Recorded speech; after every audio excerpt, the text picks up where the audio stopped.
An example would be for one of my essays in year 2, because they'd picked up on it and wrote bullet points of what I should have done. I then redid the essay, handed it back in, and I got a much better mark, and I wouldn't have done that had they not wrote feedback in detail of what I needed to improve on. Using bullets or clear notes can be quicker to write and quicker to read. Another thing students like, and another thing which is helpful to students, is to link feedback directly to learning outcomes and the assessment criteria for that particular piece of work.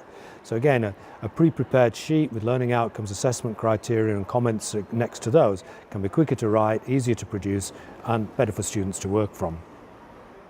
I wouldn't say I've had only real effective feedback since being at university. I don't think that our course is particularly strong for that, but I'm sure if I was to pursue it more with course leaders, then I could. But I think that the sort of first, the primary feedback that we get, which is just literally a paragraph at the bottom of a sheet that says you could have done this, you could have done that, is not enough to work on, really. Is it a student's responsibility to pursue feedback with her tutors? Not really had any helpful criticism on this course, legitimately.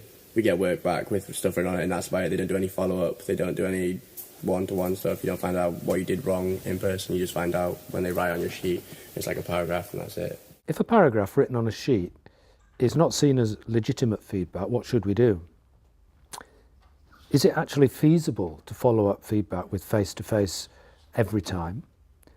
And how much work should we do to educate students about using the feedback which does come down as a written paragraph? In one of his other studies, Gibbs found only 1% of students reported that reading feedback prompted them to go back to the subject matter and spend more time on it. Last year I did a project where I had to do all the sound for a section of a film, and throughout the process me and the guys I was working with spoke to our tutor and got feedback along the way, and we eventually ended up getting an 80, which we were very happy with.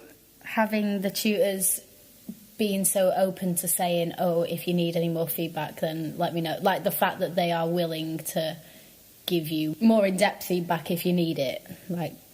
All my tutors are really good when it comes to that sort of stuff, and I could call them up or I could email them and stuff. Those two students were talking about regular feedback as they work through a project, and the accessibility of tutors to offer feedback when the students have a need. So, question is, what opportunities do your students have to get ongoing feedback on work as it progresses?